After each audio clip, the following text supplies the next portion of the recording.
خدا باپ اور بیٹے اور روح القدس کے نام سے آمین۔ میرے عزیزو، آئیے ہم خداوند اپنے خدا کا شکر کریں جس نے آج کا یہ خوبصورت دن ہماری زندگی میں بڑھا دیا۔ تو آئیے عزیزو، ہم آج کے دن کا آغاز بائبل مقدس میں سے پاک ماں کلیسیا کی چنی ہوئی تلاوتوں سے کرتے ہیں۔ میں اکیلا اس قوم کے بوجھ کو اٹھانے کے قابل نہیں۔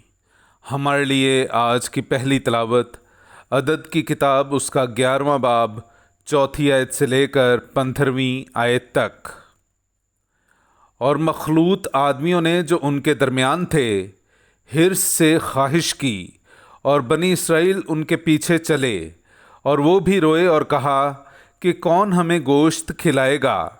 ہمیں وہ مچھلی یاد آتی ہے جو ہم مصر میں مفت کھاتے تھے، اور کھیرے اور خربوزے اور گندنا اور پیاز اور لہسن، اور اب تو ہماری جانیں سوکھ گئیں۔ من کے سوا ہماری آنکھوں کے سامنے کوئی چیز نہیں، اور من دھنیے کے بیج کی مانند تھا، اور اس کا رنگ مکل کے رنگ کا تھا، اور لوگ ادھر ادھر پھر کے اسے جمع کرتے اور چکی میں پیستے یا اکھلی میں کوٹتے اور اسے ہانڈیوں میں پکاتے اور اس کے پھلکے بناتے تھے، اور اس کا مزہ تیل سے پکائی ہوئی روٹی کا تھا۔ اور رات کو خیمہ گاہ پر شبنم پڑنے کے وقت اس پر من گرتا تھا۔ جب موسیٰ نے سنا کہ لوگ اپنے خاندانوں میں ہر ایک اپنے دروازہ پر رو رہا ہے اور خداوند کا غضب بہت بھڑکا، تو موسیٰ کو برا لگا۔ تب موسیٰ نے خداوند سے کہا، تو نے اپنے بندے کو کیوں دکھ میں ڈالا، اور میں نے تیری نگاہ میں کیوں مقبولیت نہیں پائی کہ تو نے اس ساری قوم کا بوجھ مجھ پر ڈالا؟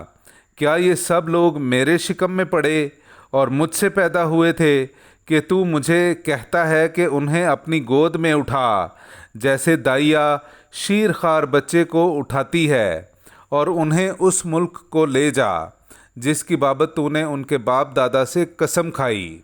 میں کہاں سے گوشت لوں کہ ان سارے لوگوں کو کھلاؤں؟ کیونکہ یہ میرے پاس روتے ہیں اور کہتے ہیں کہ ہمیں گوشت کھانے کو دے۔ مجھ میں طاقت نہیں کہ میں اکیلا ان سب لوگوں کا بوجھ اٹھاؤں، کیونکہ وہ میرے لیے بہت بھاری ہے۔ اور اگر اس وقت تجھے مجھ سے ایسا ہی کرنا ہے تو مجھے مار ڈال۔ اگر میں نے تیری نگاہ میں مقبولیت پائی تو ایسا کر کہ آگے کو میں اپنی مصیبت نہ دیکھوں۔ پاک کلام کا پڑھا اور سنا جانا ہم سب کے لیے باعث برکت ہو۔ خدا کا شکر ہو۔ خداوند ہماری قوت کے لیے خوشی سے گاؤ۔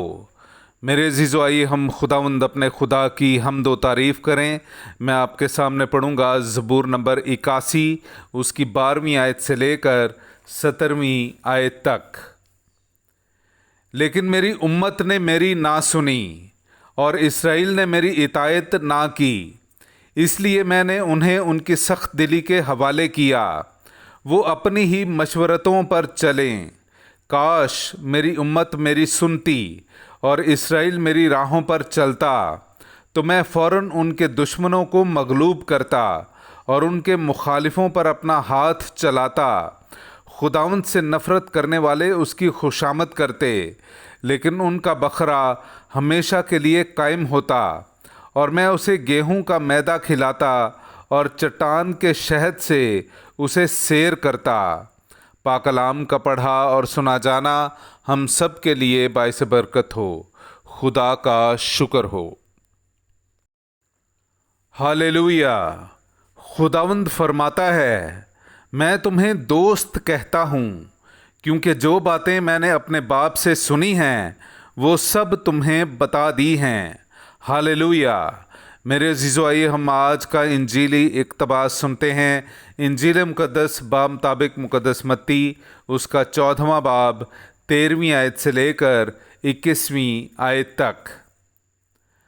اور یسوع یہ سن کر وہاں سے کشتی پر الگ کسی ویران جگہ کو روانہ ہوا، اور جب ہجوم نے سنا تو وہ شہروں سے پیدل اس کے پیچھے گیا، اور اس نے اتر کر ایک بڑا ہجوم دیکھا اور اسے ان پر ترس آیا، اور اس نے ان کے بیماروں کو شفا بخشی۔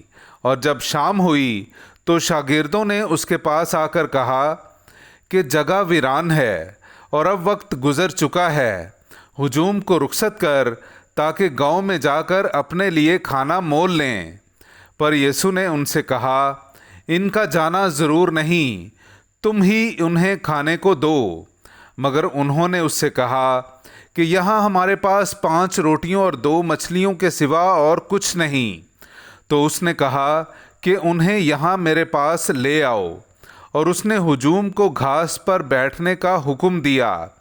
پھر اس نے وہ 5 روٹیاں اور 2 مچھلیاں لیں اور آسمان کی طرف دیکھ کر برکت دی، اور توڑ کر روٹیاں شاگردوں کو دیں اور شاگردوں نے ہجوم کو، اور وہ سب کھا کر سیر ہو گئے، اور انہوں نے ٹکڑوں سے بھری ہوئی 12 ٹوکریاں اٹھائیں، اور عورتوں اور بچوں کے علاوہ کھانے والے تقریباً 5000 مرد تھے۔ پاک کلام کا پڑھا اور سنا جانا ہم سب کے لیے باعث برکت ہو۔ خدا کا شکر ہو۔